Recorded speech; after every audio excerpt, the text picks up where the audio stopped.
Hello and welcome to Widnes Rugby Chat, episode 28 for 2025 with myself, James Gordon. Apologies for my croaky voice. You might have heard on the commentary on Sunday I was a little bit under the weather, and that is still the case. Mike Parsons, his voice is much better off than mine, so we'll let him do much of the talking. But in this episode, we'll reflect on the game away at Halifax. We'll talk about some of the news items coming out of the club this week, including the vote for the try of the season, Rodri Lloyd's retirement, and news on the end of season dinner, which is next week. But yeah, let's get straight to it then with the game away at Halifax, Mike, which effectively ended Widnes' season. The game itself, perhaps, if the game had been 5 minutes longer, Widnes perhaps would have won it. And you might argue that if the season was 2 or 3 games longer, Widnes might well have got into the playoffs. But as it is, they lost that game and they're not going to make the playoffs. No, and it's been, from where we ended up, 7 games out, it's been a gallant effort, hasn't it? But I think on the day, just focusing on Halifax to begin with, before we kind of analyse the season a little bit and where we've ended up. But I think on the day, I think just about the best team won for me. There's a lot of comments and noise on social media about people being unhappy with the ref. Arguably, Widnes didn't get the rub of the green, but I thought Halifax managed the occasion better. I think it was a fantastic following from the Widnes supporters, and you could see the players and the coaches and the coaching staff, how much they appreciated it and loved playing in the atmosphere. But I thought the first 20 minutes / half an hour, I thought Widnes was a little bit emotional, and we had plenty of ball on the opponent's try line, didn't we? And we just couldn't capitalise. And I think that's been probably one of the stories of the season of our downfalls is for the second season running. You know, if you're looking at negatives on the season, it's probably been scoring points and points of pressure. And Halifax, scored 2 tries, which I think, look, Widnes won't be happy with conceding them tries. There was some individual errors in the defence, but nevertheless, Halifax put the points on the board, and in games like that where it's do or die, points are pressure. And I think it was just a little bit too much for Widnes. I don't think it's anything to go mad about or shout about. Halifax, between the two teams overall in the season, have been more consistent. They've consistently been higher than Widnes in the league. So I think on the day it was probably a fair result. But I think one player I'd like to pick out who I thought was head and shoulders above everybody else on the pitch on the day was Brandon Douglas. I think he led from the front. He's one of the best pack leaders in the division. He was out for the majority of the season last year for Halifax alongside Will Calcott. They've both been back for the majority of this season, and I think, it showed across the season as a whole. I think one thing for Widnes, I think things improved when Foz and Adam Lawton come on. I think certainly Foz at hooker, I think it sped Widnes up. We looked a bit more threatening going forward. And I think going into next season, which, again, I'm getting probably a little bit ahead of the conversation, but I think we need to find a way where we can get Matty Fozzard on a little bit quicker, drop Jordan Johnson to loose forward and have the two on a little bit longer and maybe go that way. But overall, yeah, just come up short. And I think overall, if you've got to win 7 games out of 7 to get in the playoffs, I think that probably tells over the course of a season. Was it probably the fair way for it to end overall? Probably just about. Yeah, the certainly the reason Widnes haven't made the playoffs wasn't losing to Halifax. I'm sure we'll probably have a bit more of a season review episode next week, but certainly points in the season that you can look back on. Just going over some of your comments there. I mean, the referee won. Yeah, I mean, the referee wasn't great, but I don't think he was. I think it was the same for both teams. I don't think he particularly favoured one or over the other. I thought Halifax were just a bit smarter than Widnes at times. Referee fell for it a little bit. I mean, to be fair, Widnes got.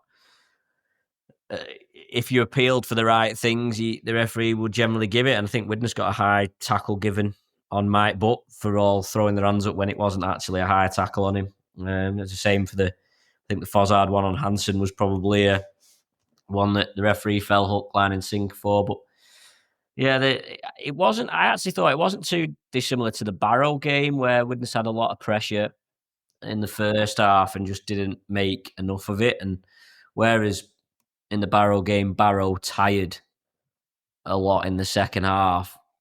Clearly, it didn't hurt Halifax as much as it did against Barrow. I actually thought Halifax contained Widnes fairly well. I liked Halifax had a lot of intensity in the Widnes half. So when Widnes had the ball in their own half, I thought Halifax defence was really hot. And then actually, once Widnes were over the halfway line, they seemed to retreat a little bit and just try and contain. Whether they've identified, well, Widnes don't score a lot of points, so we know that they're going to have to work hard to get through. Yeah, it was a good game, as they always are between Halifax and Widnes, and it was just a shame that Widnes couldn't get that second try a bit earlier to at least give them a little bit of a run towards the end. What did you think of the decision to go for two, Mike, at 14-6? Well, I got involved in a bit of a disagreement with people around me, and I was very much on the accord of you've got to get the hard work done with while there's more time on the clock, and that is you've got to go for the try. I understand the decision in terms of the bench was probably trying to take the sting out the game, get a bit closer, calm things down, and obviously there was a genuine belief there that Widnes could kick on, and like we did up in Cumbria at Barrow, like you alluded to. But for me, it was a do or die game. The people behind the sticks was, roaring. The atmosphere was there to drive the players over. I think me in that position, if I was the coach or sending the message on, I'd have gone for the try. But I've got to stress, you can do that and throw the ball into the stands on play one, can't you? What about you? What would you have done? I thought it was the wrong decision. Partly because Widnes were just building up some momentum. They just scored a try. I think it was Adam Lawton had done a ball steal in midfield, and all the momentum was with Widnes. They had the tails up at that time. And actually, although a draw would have at least kicked the can a bit further down the road, a draw really, it wasn't as much use to Widnes as it was to Halifax anyway. I mean, even if it had been a draw, Widnes would have required Halifax to lose this week against Doncaster, who've got nothing to play for. So I didn't feel like the reward of, and I get that you're getting within a score and whatever, but I just didn't feel like the potential reward of what having the two was doing for you was actually worth it at the time. Yeah. And look, there was still plenty of time to go after the penalty to get the points, but I just felt that at that time Widnes had a little bit of momentum. If they could have rolled on and maybe got another try or forced a repeat set off that, I think Halifax would have been delighted that Widnes took the two at that point. Yeah, I do, to be fair. And that was just how it panned out. had a few conversations. I thought there was a couple of suspicious HIAs from Halifax, to be perfectly honest. Fairbank got one bang on in the first half, about the time that you would be spelling him anyway, which gives them a couple of free interchanges. But that's life. I think that's the. I'd be interested to see some stats on how often that happens, to be honest, because I'm sure it probably does. What did you make of the team selection? Obviously the amazing situation was out of Widnes' hands to a point. I thought that was a fairly what's the right word? I thought that was a fairly sensible approach. Yeah. To prepare for it. I just and I like Joe Edge at fullback in terms of kick returns and open running, but I just think that there's not as much playmaking. Do you know coming in? And I think Alan Coleman sort of mentioned they put Benison at fullback towards the end, and that's when he looked really lively. And I wonder whether if they had the time back, that maybe Owens or Benison would have gone to fullback a bit earlier in the match. I was just about to say that, James. About 20 minutes, 25 minutes to go, half an hour to go. I was saying to the people around me, I think now's the time you got to roll the dice, because we'd had a lot of possession, hadn't we? And it just felt we was going from side to side to side. And I just felt if you'd have put Jack there for half an hour, we all know under the high ball, Jack can be a little bit suspect, but what Jack does do when you've got possession on someone's try line, in my opinion, 10 yards out, in terms of hitting the money ball, hitting the right ball, he is one of the best, if not the best, in the division. And I thought with 25 minutes to go, half an hour to go, if we'd have had the game back again, that would have been something I'd like to have seen, to gone, right, let's just go for it, do something a bit different. But again, it's if muts and maybes, isn't it, mate? Yeah, I think. Joe Edge is a great runner of the ball, but I don't think he brings other people into the play like obviously Jack Owens does. And yeah, it's gone now, and probably going 14-0 down at half time. Actually, Widnes did well to at least make a game of it and take it all the way to the hooter, because of course it could have swung on that play right at the end. It's disappointing to have got as close as that and not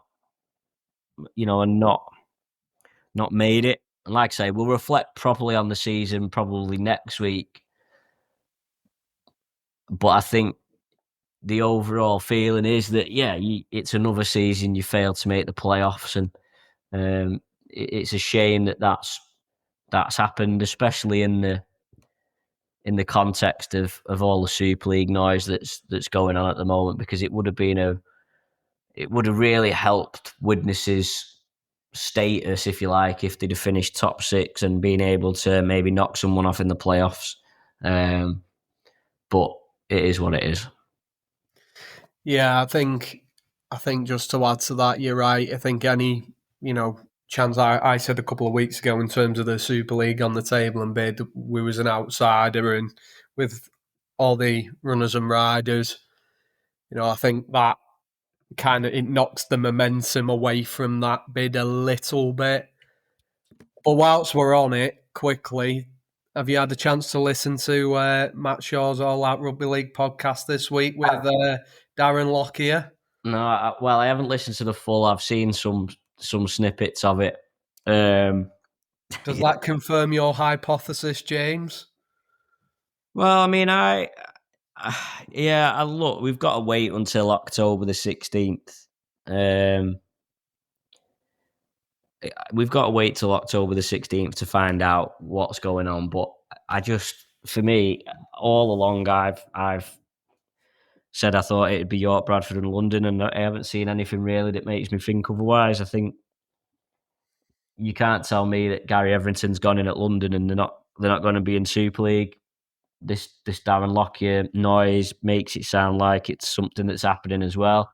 I think the big question mark for me is, well, the only real question mark for me at the moment is how are they going to play the Toulouse situation? Because clearly they'll be the ones that I think the other teams are being strung along. Like Oldham, Widnes to a point, are just being strung along and part. And I had a conversation with someone from Halifax on Sunday, and they felt that they should have put their hat in the ring, not because they thought Halifax would get into Super League, but to actually understand what the process is, and actually think that's probably might well be a reason Widnes have done it as well. Is that maybe deep down, if you spoke to people at Widnes, they know that probably not going to get into Super League, but it's a worthwhile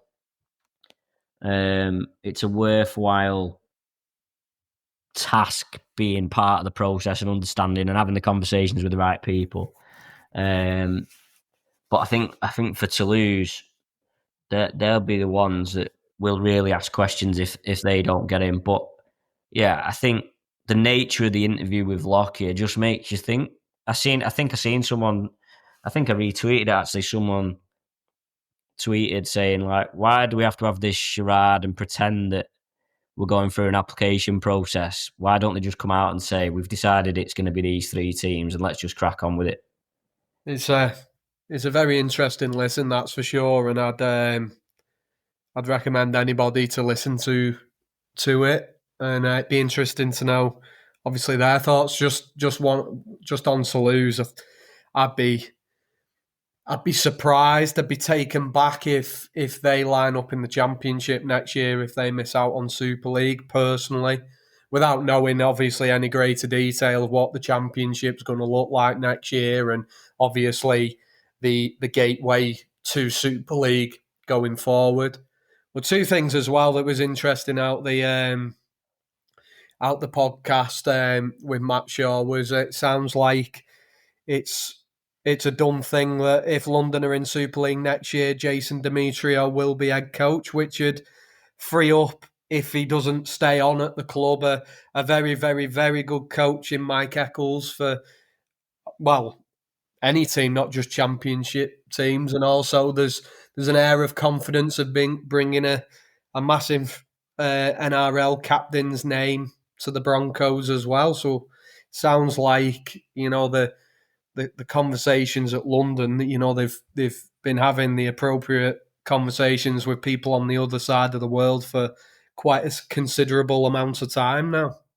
Yeah, and I think, I'm not. I know there'll be plenty of people up in arms about London. I thought London was shafted last season. They'd earned the right. Let's get it right. They'd earned the right to be in Super League. They won the Championship Grand Final when traditional promotion relegation was still in place. They earned that place in Super League, and of course, at the start of last season, it became evident that IMG wise they had no chance of stopping in, so they just basically didn't bother last season in Super League. So, in many ways, if they do get the chance to go back in, it'll almost make up for that, and they'll at least get the journey that they should have had maybe last season. But yeah, I think probably and I imagine it's probably frustrating for everyone. You've got to wait 5 or 6 weeks now to know what. Strictly speaking, we don't know what division Widnes are going to be in next season. We can have a fairly educated guess it's going to be the Championship, but we don't know what teams are going to be playing. We don't know how many games they're going to be playing. And it's just, I have sympathy with the club. Well, I have sympathy with the clubs. In part, it is their responsibility because, of course, they vote on all these things. But it'd be nice to just get it boxed off so that you can turn around and be like, right, we know what 2026 looks like. You know how many games you're getting on your season ticket. You know you're going to be playing home and away. I think, well, it's funny you mentioned about Toulouse, because if Toulouse pull out of Championship, then the current plan for what they're doing in Championship might then have to be changed. Because at the moment, my understanding is they're splitting everyone into into 3 groups of 7 to work out the Well, fixtures. Well, obviously you can't do that if then you're down to 20 teams. But yeah, well, only the Lord knows. I mean, accidentally, it might help the league structure. Who knows? I mean, well, it's just a guessing game, isn't it, at the moment? the cynic within me, I don't think they'd lose any sleep if they lost 3 or 4 teams. I think, and I've seen a couple. I think what's the guy, Matt Ellis, the Wakefield guy. He was sort of hinting at a 16-team Super League. Yeah. I think that the end goal is to have a 16-team Super League and a 16-team Championship, which means you've got to lose what 3, 4 of the current teams. It, if it works, James, that and everybody can be competitive, and we get more investors in the game, and including Darren Lockyer and whoever else, and we can start getting academies back running and things like that. A 16 and a 16 is perfect, but again, where you're scratching your head and thinking, what in the world are we doing as a sport? Where Ghoul Vikings, if there was any sort of planning of any kind of sort, why on earth are you adding to the problem by inviting Ghoul Vikings only in last year? Obviously, the world's changed again, hasn't it? And if you probably could go back in time, you won't be allowing that to happen. And knowing the RFL and, like say, being a bit of a cynic myself, they're probably hoping to lose might stay on the other side of Well, I think other it was, side of the pond in France, and that's they could shed a few teams, but again, it just makes me smile, the planning, mate. It really does. Like, it really well, does. the reason Gould came in was because they wanted to get to 2 leagues of 12, the Championship and League One. So the reason that Gould came in was so they could have 24 teams outside of Super League. Then Cornwall disappeared, so all of a sudden you were down to 23 anyway. And then, of course, this season they've decided, right, they're going to put 2 into Super League. So you've gone from having 24 to now having 21. Like I say, I don't know. I think if you lost Toulouse and Catalan, they'd only need one other club to go bump. And Newcastle aren't, as much as I'd like to see them stick around. And to be fair, I think they have got a hook up with York, which might be useful. Whether there's a theory that they think they might not be around for too long, I don't know. But yeah, it'll be interesting to see how it all pans out. But based on what I've heard is happening in terms of the format, it wouldn't surprise me if it changes in the next couple of years anyway. This is the thing, and this is the thing I've reverted back to constantly when people are talking about promotion and relegation. Is it the be all and end all? Is it the end for Widnes of the top flight if you miss out? And honestly, James, I can't look any further than next season, because the sport never allows you to do so, does it? We've changed that many times. We've had so many league structures. We've had 12, 14, 12, 14 at the top tier. You've had Super 8s, different amount of teams in the playoffs. You just can't, until somebody shows me a roadmap and we're a couple of years in. You can't take it any further as a supporter other than season upon season. Yeah. Well, we'll see how it all pans out. Other news this week then. So we mentioned it at the top of the podcast. Rodri Lloyd has announced his retirement. I would expect that the club might put out a few more of these this week, maybe on players who are leaving at the end of the season. I know they did that last year so that any departing players can have their bid farewell at the final home game of the season against London Broncos. But yeah, Rodri Lloyd, I had a bit of a chat with him a couple of weeks ago, and he told me that that's what he was planning on doing. I don't know if he's thinking of maybe playing some rugby union as well, but he's been a solid and dependable player for Widnes since he arrived from Swinton. Yeah, just focusing on the Alan Coleman era. We spoke a lot since we've been doing this podcast about recruitment, and we've had some hits and we've had some less so that haven't worked out. And I think Rod can count himself being in a very much a hit signing, top two, top three signing for me in the Alan Coleman era when you stack them up alongside your Dan Murray's. I think he's a leader on the pitch, very nice guy off the field. I think we've had good value out of Rod, and I've said to many people this season and last season, I think Rodri Lloyd should have been a player that we targeted a lot sooner into our transition to part time. He's got international honours as well, been a captain at Swinton, always play, you always get 100% out of Rodri, 100% effort, rarely makes a mistake, tough competitor, good in the air. I think he can count himself as a championship stalwart. And to be honest, James, if he hadn't have been so loyal to Swinton, I think he could have been played a lot higher up the championship and probably got a bigger reputation in the game than what he probably bows out with. But again, that's just credit to the man. And he obviously loved his time at Swinton. And him coming over to Widnes, there's no doubt in my mind that had a lot to do with Alan Coleman and needing a couple of players to bring over with him that he could trust and rely upon, certainly with the leadership. And obviously, changing the culture at Widnes to the way he wanted it. So, yeah, for me, happy retirement, Rod, and thank you for your efforts, because I don't think I've seen him have a bad game for Widnes, if I'm honest, James. Well, you could have got a job as his agent, Mike. Well, yeah, maybe he'll go around again after that. Try the season. The club have got a poll out for try the season. You can vote on the official club website, widnesvikings.co.uk. And the winner is going to be presented with the Try the Season award at next Wednesday's presentation night, which you can get tickets for now, £30 per person. It's Wednesday, 17th September in the Bridge Suite, 7:30. You can buy them via the club website as well. Try the season. The contenders, the club have shared the video on social media. Max Roberts against Hunslet, Matt Fleming versus Warrington, Jake Mason versus York, Matt Fleming versus Featherstone, Ben Condon versus Doncaster, Joe Edge versus Batley, Nick Gregson versus Barrow, and Jack Owens versus Hunslet.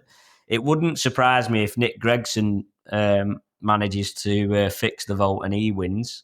I bet he's opening it on all sorts of devices and voting for his try. But my one, I might go with Max Roberts against Hunslet for mine. It was a great solo try, wasn't it? He did a lot of work himself. It was almost like he didn't. It was like he was expecting himself to stop, but he just kept going and going and going, didn't he? And it was a bit of a nip and tuck afternoon for Widnes on the day. So it was a really important try. But I think I said to you, James, I'm personally torn between the Nick Gregson one, like you say, and the Jake Mason try, because I thought the offload from Jordan Johnson was exquisite. But I just think with awards like that, I think where Nick Gregson has the advantage is it was so much more recent. The Matt Fleming try against Warrington, in that moment, that was absolute magic, and we genuinely had a smell of a chance of winning that game. But because it was 6 months ago now, 5 months ago, you kind of lose that little bit of edge in your mind, if that makes sense. Yeah. The other try, I like the Joe Edge one against Batley as well. I thought that was a nice bit of play by him and John Bennison. But we'll wait and see. So you can go online and have your vote. Vote for whoever you want to win that one. Put it this way, I don't think, I can't see one of them winning at a canter. I can see there being a couple where it's nip and tuck. there are a couple of good ones in there. Championship predictions. Mike's wiped the floor with me now. I took a couple of gambles last week. You've got a 6-point advantage. I'm not turning that around now. It's not been one of your best of ideas, this, has it? No, yeah, I've crumbled at this late stage. I think I just try and get a bit too clever. I am actually in the final of the Super League in the media tipping competition. They have like a league, but there's hundreds of people in it. They have like a head-to-head knockout that they start. Let's say there's 128 people in, and you play somebody each week, and whoever gets highest wins. And I'm in the final. I beat Trevor Hunt in the semi-final. Actually, I'm in the final against someone. Scout. So I'm doing all right in the Super League one, but yeah, Championship. I think I just try and once I got behind, I think I started to try and get a bit too clever with it I to think try and get the points back. In fairness to you, mate, when you're in front with something like that, you feel a little bit more freer in your predictions, as in you go with your gut feeling a little bit more, don't you? And I've been there in the past with prediction leagues where, like you say, you end up arguing with yourself, don't you, trying to put a prediction out. There's Championship this week. There's obviously not much going on because there's not really that much to play for. York haven't definitely won the league, but they pretty much have because they'd need to lose and they'd need to be 150 points difference swing, which isn't going to happen. The battle for top two between Toulouse and Bradford. Well, Toulouse are playing Hunslet away, so you can't imagine they're going to lose that. Bradford have got a far superior points difference to Oldham aren't playing anyway. It's their week off, so they can't move. The only thing that could change is Halifax could leapfrog Featherstone and get into 5th place, which would then determine whoever finishes 5th will be playing Oldham away. Whoever finishes 6th will play Bradford away in the playoffs. And then, of course, other than that, there's nothing to play for. But the games this week, Hunslet against Toulouse. It's going to be Toulouse that you would imagine, Mike. Yeah, just on that game last week with Sheffield and Hunslet, I was bitterly disappointed with Hunslet. I thought we seen some good signs from them, and I thought that was the one that I thought you might have clawed back some points on me with, because I thought there was more spirit and fight in that Hunslet team, but there was obviously probably a little bit more quality in the Sheffield team. But I think, Sheffield put them to the sword, didn't they? And I think they're well and truly on the beach now, Hunslet, and probably, if they're being honest, probably can't wait for that game to finish. I think their race has run. They've give it what they've got. And yeah, on to next season for them. As for Toulouse, yeah, someone's got to go France and beat them, haven't they, if they're not going to get in the grand final. Yeah, and it's York are on this incredible winning run. They've got to be favourites to win the playoffs. But I suppose the thing with Toulouse, they're in this position where if someone knocks York off, then Toulouse all of a sudden get this home grand final, which makes it extremely difficult. Although, of course, London beat them there a couple of seasons ago. So, other games, Bradford Featherstone, which is interesting because, of course, if Bradford beat them, if Bradford win and Halifax beat Doncaster, then it'll be Bradford Featherstone in the first round of the playoffs. So they'll play each other next week as well. How do you play that one? I think. Do you think The Bradford wheels are wobbling at Bradford, and I think Featherstone will turn them over. But do you think Bradford will? Do you think Bradford will throw it and prefer to play Halifax? Or do you think Bradford will throw it so they play Featherstone rather than Halifax? Because Halifax have been playing home games at Odsal. That point. So I just wonder whether Bradford might roll over for Featherstone, thinking that they would rather play Featherstone in the first round of the playoffs. That is my conspiracy theory of the week. I get it to a point, but I think Bradford, where they finished third, or, it's going to be third. It should be if I was a Bradford supporter, without being overcritical and getting too negative about them, but third for me, if I was a Bradford fan, I'd be bitterly disappointed with that.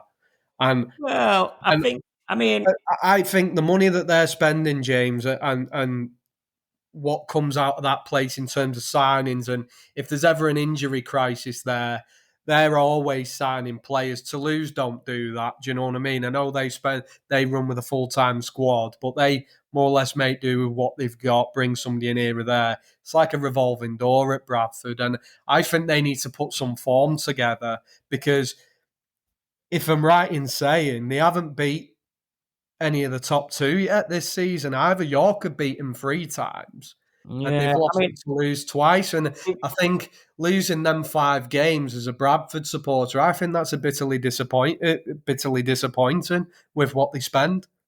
yeah, I mean, I mean, they're in touching distance, aren't they? I mean, look, they're going to finish 4 points behind York and 2 points behind Toulouse. They've only lost 6 games. If you look at the games they've lost, they lost to Toulouse by 2, they lost to York by 2, they lost to Barrow by 2, they lost to York by 2 again. So, the home and away defeats to Barrow is what's killed them, really. If they'd won both of those games, they would be finishing second. But I think Bradford will be confident. I think Bradford will be confident going into the going into the playoffs. I think where it's tough for Bradford is they'll have to play Toulouse, won't they? And I actually think Bradford would probably have preferred to play York away. Possibly. Because Possibly. I know Bradford will take plenty to Toulouse, but Bradford would have took 1,000 maybe to York. You Yeah, know what I mean? And it would probably have felt more like a Bradford home game at York.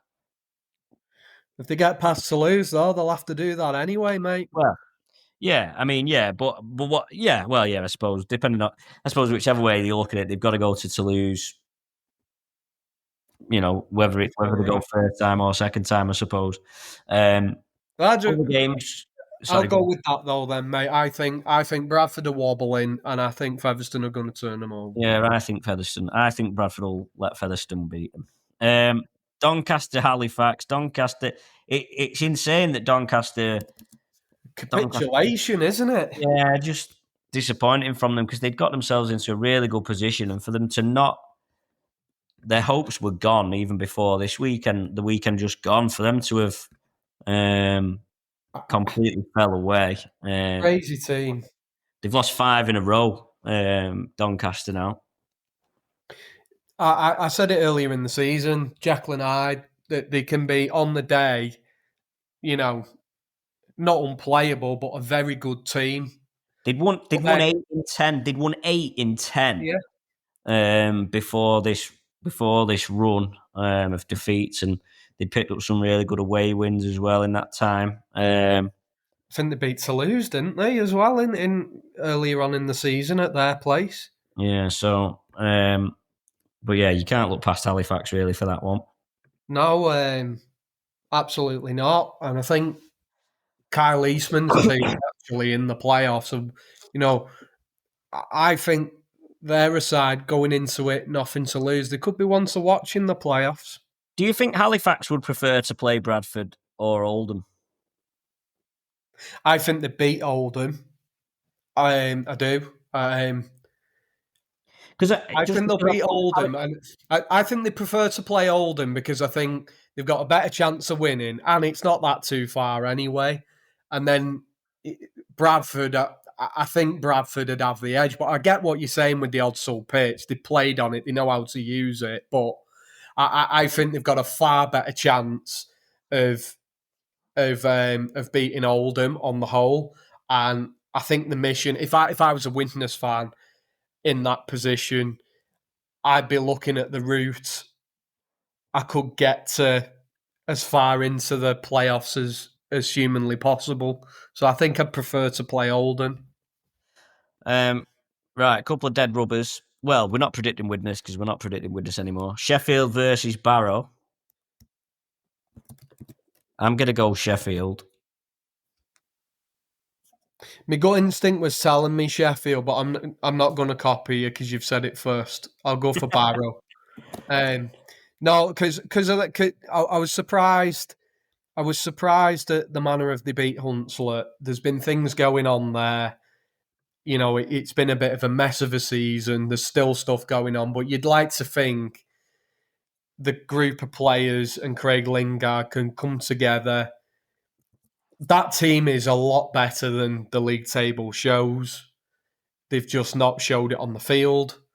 You'd like to think they put one last performance in to kind of send the fans into the off season after what's been a miserable season. And I think Barrow is a fixture where they can do that because, you know, I think Barrow after the Widnes game, it was a one game too far, and they're carrying quite a lot of knocks and injuries now. But I'll go for Barrow because they've been the better team for most of the season. But I reckon you could call that one right, that one, James.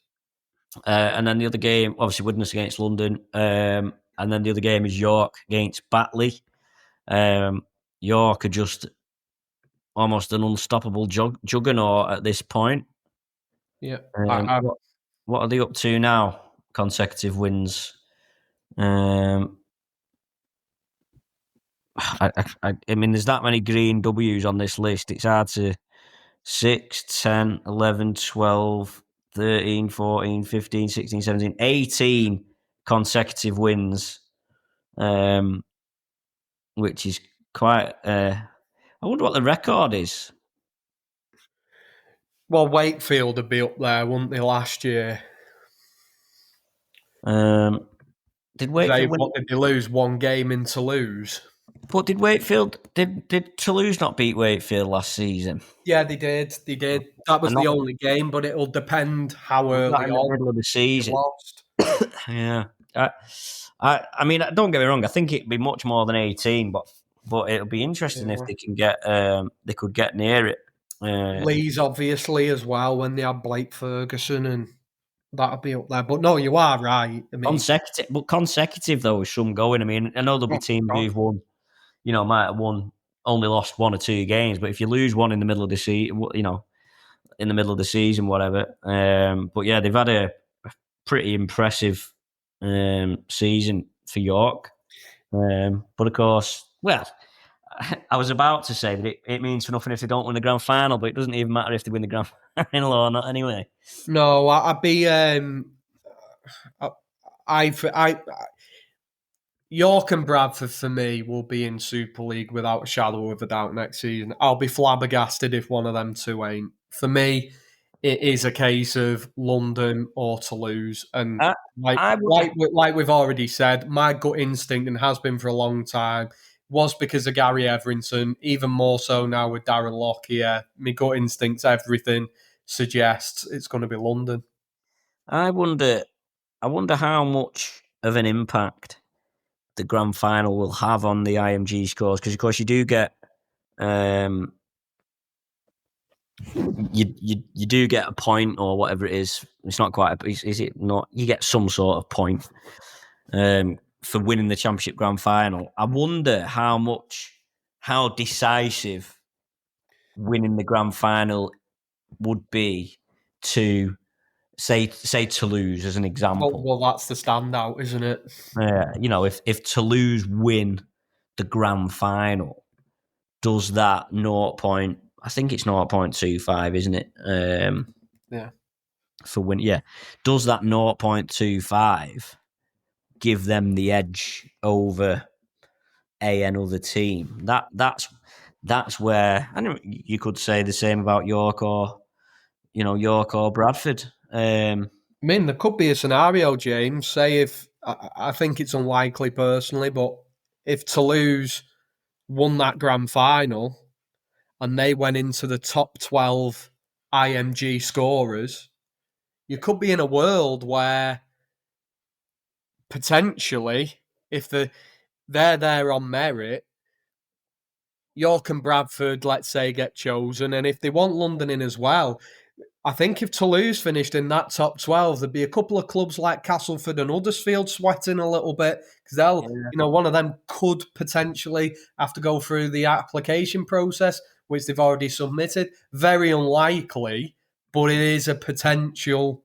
angle that we could end up with.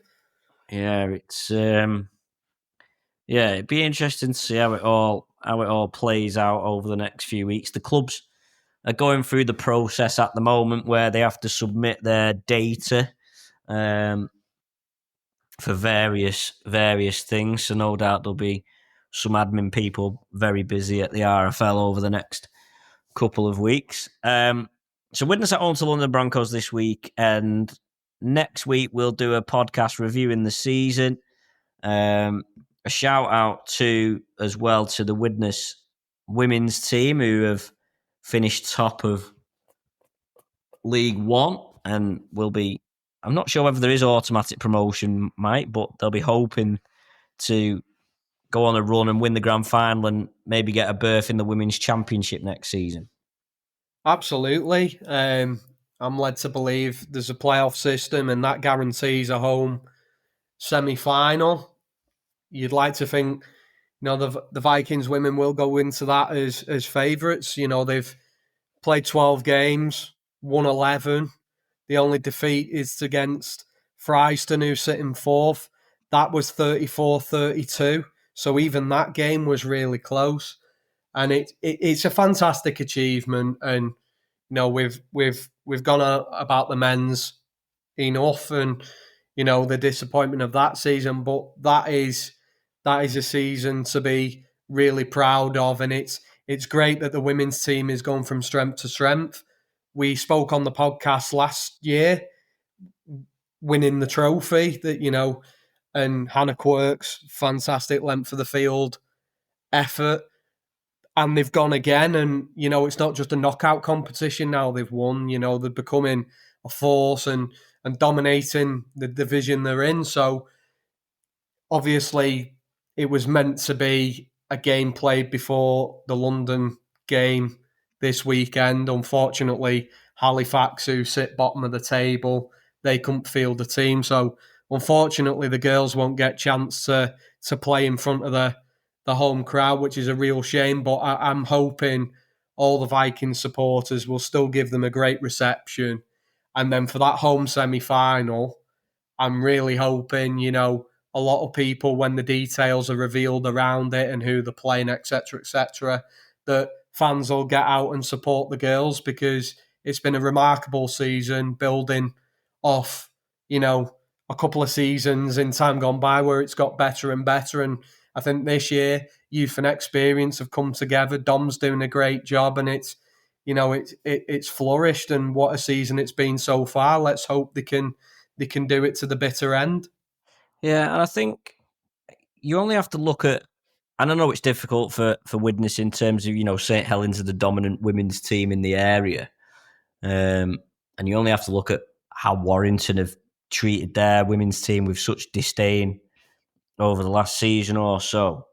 But the women's rugby league is an opportunity for clubs like Widnes to show that they are progressive. York, a lot of the goodwill, I think, around York is because their women's team are competing at the very top of the game. I think that really helps their argument. And I'm not saying that Widnes are going to invest in a women's team and get it into Super League.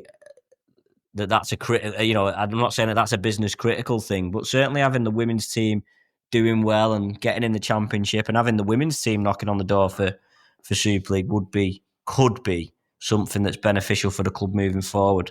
Absolutely, James. And the best part of the women's team at the moment, you always see the girls in the bridge suite with the families. They're enjoying playing rugby, and they're obviously a really tight group, and that's obviously reflecting on the field. But it opens a different audience to be a part of a club, to obviously participate, and for their families to come and watch them, but to also be a part of the men's match day and watching the games within the stadium. And I think that's the best part about it. It's bringing different eyeballs to the sport that if Widnes wasn't participating in the women's league. A lot of them girls might not play rugby or even watch rugby, and it's bringing their families and themselves together, and obviously being a part of something. And the more people that can be part of this club, that's Widnes's best chance of getting bigger and better. As a club in the hierarchy of clubs, that exist at the moment. That, and obviously, the learning disability team as well, things like that. It's vitally important. Them two teams are flourishing. Well, it's of course, the multiple teams thing should be something that benefits Widnes. The artificial pitch clearly lends itself to that, and I know the cost of the pitch and clearly hiring the pitch is expensive, but clearly on a match day, if you've got the Widnes are renting the stadium anyway, and that's what they've done. The under 18s teams played, the under 16 team, whatever, have played as well. Of all the clubs, Widnes actually can stomach as many matches as you want on that pitch in theory on a match day. So it does feel like an opportunity. And a cup final victory last year. This year, League Leaders Shield. It remains to be seen whether they'll clinch, the playoff trophy. But more victories on the field, there'll be a massive appetite of supporters, wanting to go down early to the stadium and support on the girls and get value with 2 games of rugby. But then that means as well, people are in the stadium earlier for the men's game, and that builds an atmosphere, and it has a massive knock-on effect. And by the way, for next season, I really hope the club, work the fixture list where they do that as much as they can, because in their own right, some of these girls now, they're getting representative honours.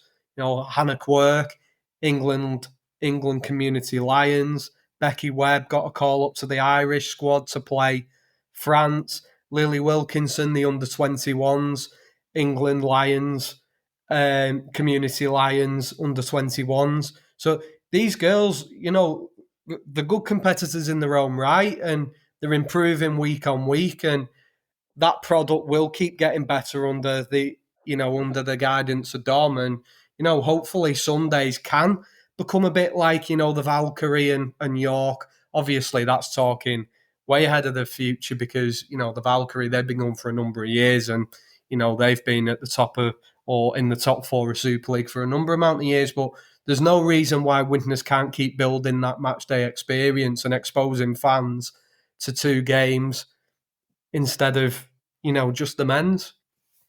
Yep. So keep an eye out for the schedule for the women's. They've still got 1 regular season game left, but there'll be a playoff semi-final at some point. Mike, thanks as always for your company. We'll be back next week with a bit of a look back on the season, and hopefully a little bit of chatter over a final day of the season victory over London Broncos. As always, the Widnes Rugby League fans Facebook page is open for your comments and feedback, and you can also leave a review on Apple Podcasts or Spotify, wherever you listen to your podcasts. But from myself, James Gordon, and Mike Parsons this week, it's goodbye for now.